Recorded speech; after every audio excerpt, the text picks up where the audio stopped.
Hello everyone, कैसे हैं आप। चलिए, जो मैं लेसन्स की सीरीज बनाई थी डॉक्टर हॉकिंस की बुक को लेके, उसमें नेक्स्ट लेसन पे चलते हैं। ये है गिल्ट से लेकर हेल्थी होने तक के लिए कि आप गिल्ट को रिलीज करके गुड हेल्थ में कैसे आ सकते हैं। पहले थोड़ा सा पढ़ लेते हैं। Guilt, one particular form of fear, is what we call guilt. Guilt is always associated with a feeling of wrongness and potential punishment, either real or in fantasy. If punishment is not forthcoming in the external world, it expresses itself as self-punishment on an emotional level. Yeah, that is, ये आप लोगों ने अनुभव किया होगा। पहली चीज जो गिल्ट है वह एक आपके गुस्से का ही रूप है। और यहाँ पे गुस्सा किस बात का, कुछ गलत हो गया उसका, या आपके साथ कुछ गलत हो गया, या आपने किसी के साथ कुछ गलत कर दिया।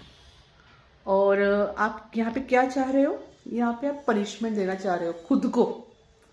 अगर बाहर से वो पनिशमेंट नहीं मिल रही है तो आप खुद उस बारे में सोच सोच के इमोशनल लेवल पे खुद को पनिशमेंट दोगे। इवन फैंटेसी में दोगे, विजुअलाइजेशन करके दोगे, पर दोगे।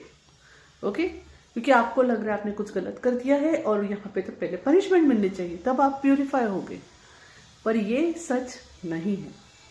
ओके, ज्यादातर गिल्ट हम सिर्फ एक राइट और रॉन्ग के कंसेप्ट पाल रखे हैं, कई सारे रूल्स को फॉलो कर रहे हैं, बस उसकी वजह से आ जाता है। आगे मैं आपको बताती हूँ। Guilt accompanies all of the negative emotions and thus where there is a fear there is a guilt. तो गिल्ट से क्या जुड़े हैं, आपके सारे नेगेटिव इमोशंस।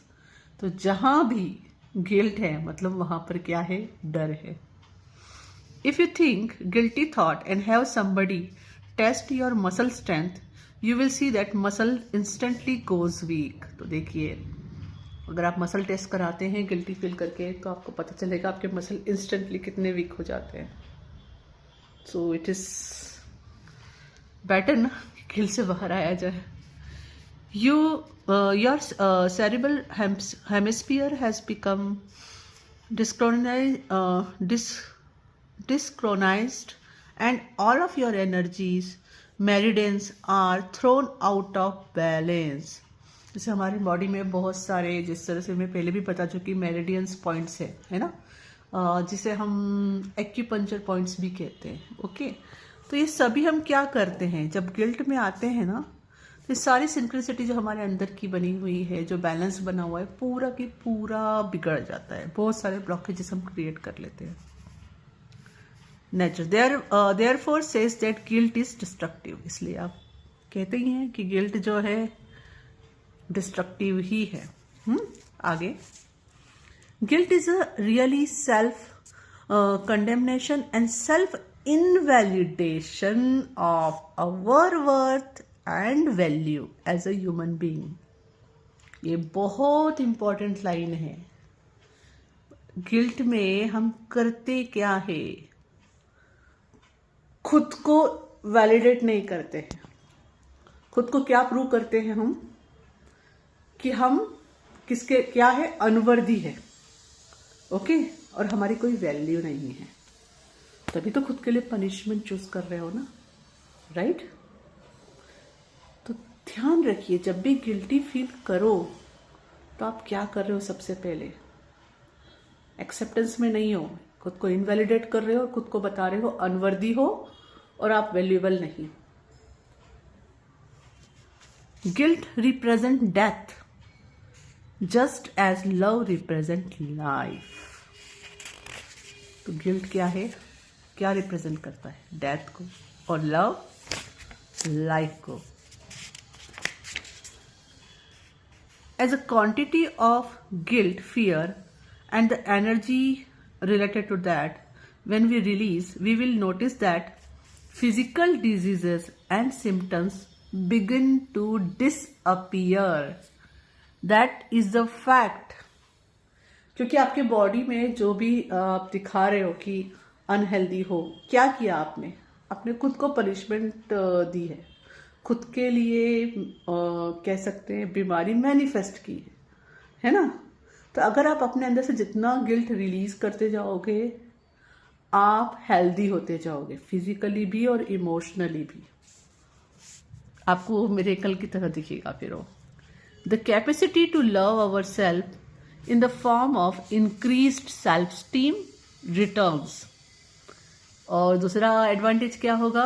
हम अपने आप से ज़्यादा प्यार कर पाएंगे, अपनी वैल्यू देख पाएंगे, हम कितने वर्दी हैं, जो कि सबसे बड़ा सच है। प्रभु के बच्चे वर्दी है और वैल्यूएबल भी है, वो देख पाएंगे, है ना? तो क्या बढ़ेगी? हमारी सेल्फ स्टीम बढ़ेगी, कॉन्फिडेंस बढ़ेगा, जो चला गया है वापस आ जाएगा। And with it comes the capacity to love others. और जब हम अपने आप में इस स्टेज पे होंगे तो नेचुरली हम दूसरों को प्यार करेंगे। Being freed from guilt bring about renewal of life energy. तो मतलब जैसे हम गिल्ट को फ्री करते हैं, गिल्ट से फ्री होते हैं, हम अपने अंदर एक जीने की शक्ति को लेके आते हैं। When it's come to healing ourselves and increasing our own emotional health, तो इससे क्या होता है? हमारी इमोशनल हेल्थ भी इंक्रीज होती है। अब मैं गिल्ट को लेके बात करूँ तो गिल्ट कब फील होता है? जब आप ये सोचते हो कहीं पे आप राइट हो या कहीं पे आप रॉन्ग हो। अगर आप इससे थोड़ा सा ऊपर उठ के देखो और उस इंसिडेंट को लेट गो करने दो, तो क्या होगा? आप तुरंत गिल्ट से बाहर आ जाओगे। अब यहाँ लेट गो करने के लिए बोल रहे, मतलब ये नहीं कहा जा रहा है आपसे कि आपके साथ कुछ गलत नहीं हुआ था या आपके हाथों कुछ गलत नहीं हुआ।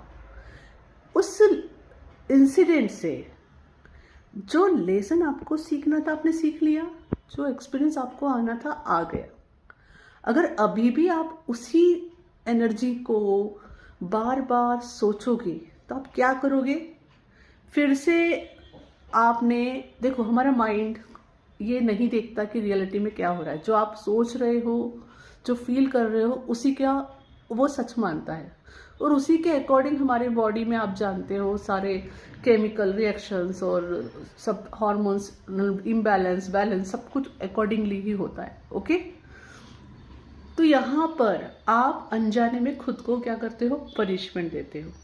आपने क्या किया? फिर से खुद को ये महसूस कराया कि आपने बहुत कुछ गलत किया है या आपके साथ बहुत कुछ गलत हुआ है।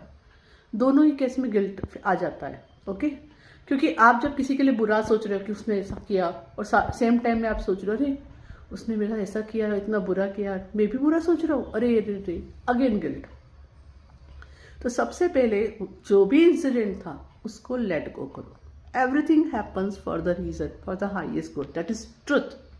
तो जो भी हुआ है, जिस तरह आपके अनुभवों के लिए आप रिस्पॉन्सिबल हो, उसी तरह दूसरों के अनुभवों के लिए वो लोग खुद रिस्पॉन्सिबल है। ठीक है, तो आप आपके लिए रिस्पॉन्सिबल हो, आपकी फीलिंग्स के लिए।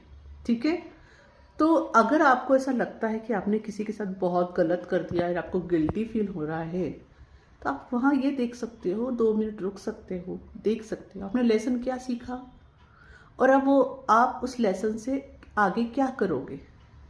और थोड़ा और ऊपर उठ के ये देखो कि वाकई में कुछ गलत हुआ है या सिर्फ आप राइट और रॉन्ग या सोसाइटी बिलीव्स या फिर कुछ रिलीजियस बिलीफ की वजह से ऐसा सोच रहे हो। ठीक है, एक सोल लेवल पे ऊपर आकर देखो। ओके, तो कई बार आपको सिर्फ ये पता चलेगा कि आप जिस भी वजह से गिल्टी फील कर रहे थे वह गिल्टी फील करने की जरूरत ही नहीं थी। ऐसे बहुत से इंसिडेंट्स होते हैं। क्योंकि सोल कॉलिंग सोल से रिलेटेड होती है। तो कई चीजें सिर्फ हमारे सोल लेवल पर होती है। जैसे आप अगर आगे कहीं घूम रहे हो, ठीक है, तो आपको कोई लोग बहुत अच्छे लगेंगे जस्ट बिना किसी रीजन के, कुछ लोग बिल्कुल अच्छे नहीं लगेंगे बिना किसी रीजन के। ठीक है, ये सोल कनेक्शन भी चलता है यहाँ पे। तो यहाँ पे अगर आप सोच के गिल्टी फील करो कि मैं इसको लेके ऐसा सोच रहा हूँ, इसने तो कभी कुछ बिगाड़ा नहीं है, डज नॉट मेक सेंस। क्यों सोच रहे हो? अगेन रूल है, जो चीज़ आई जैसे फील किया उसको रिलीज कर दो, उसमें अटक के मत रहो। जितना ज़्यादा आप ये अपने आप को इस एनर्जी से बाहर निकालोगे ना, उतना ज़्यादा सच देख पाओगे कि आखिरकार तब हुआ क्या था। वाकई में सामने वाले की गलती थी, क्या वाकई में आपकी गलती थी, क्या वाकई में वो इंसिडेंट होना ज़रूरी था उस लेसन को सीखने के लिए। You will get lot of clarity. वो कब देख पाओगे? जब आप उस इमोशन से बाहर निकलोगे। ओके, तो आज के डेट में भी अगर ऐसे कोई इंसिडेंट्स हैं तो उनको देखो, जस्ट विजुलाइज करो कि आपने उनको पैक किया किसी पार्सल में और उनको दूर छोड़कर आ गए। ओके, क्या वो वापस नहीं आएंगे? और गॉड को आई मीन टू से दूसरे लैंग्वेज में सरेंडर करो और लाइफ में आगे बढ़ो। और अब उन चीज़ों को, उन सोच को अपने अंदर अपनाओ और एनर्जी दो जो आपकी लाइफ में चाहते हो। आपकी हेल्थ बहुत इम्प्रूव हो जाएगी इससे। ये बिल्कुल सच है। लेटिंग गो करना मतलब सरेंडर करना। जब आप भगवान को अच्छी चीज़ें सरेंडर कर सकते हो तो अपनी हर चीज़ भगवान को सरेंडर करो, क्योंकि भगवान को हम जो भी देते हैं भगवान उसको ट्रांसम्यूट करके गुड में कन्वर्ट कर देते हैं। Everything is energy. गिल्ट भी क्या है? एक एनर्जी ही है। ठीक है, तो जब आपने ये एनर्जी रिलीज की अपने अंदर से और वो गॉड को दी, तो क्या हुआ? गॉड उस एनर्जी को ट्रांसम्यूट कर देंगे। मतलब इस नेगेटिव एनर्जी को वो पॉजिटिव एनर्जी बना के हमारे पास वापस भेज देंगे। क्योंकि एनर्जी कभी खत्म नहीं होती है। खत्म नहीं होती है मतलब क्या होता है? जब भी हम कोई नेगेटिव एनर्जी रिलीज करते हैं, देखते कि अग्नि में डाल दी या धरती माँ में चली गई या भगवान को दे दी, तो क्या करते हैं? हम ट्रांसम्यूट करते हैं। This all are big powers. वो क्या करती है? हमारी हेल्प करती है, उस एनर्जी को ट्रांसम्यूट कर देती है। एक तरीके से ब्लैक कलर को वाइट कलर में कन्वर्ट करना। ओके, तो आई होप ये लेसन भी आपकी हेल्प करेगा। Thank you.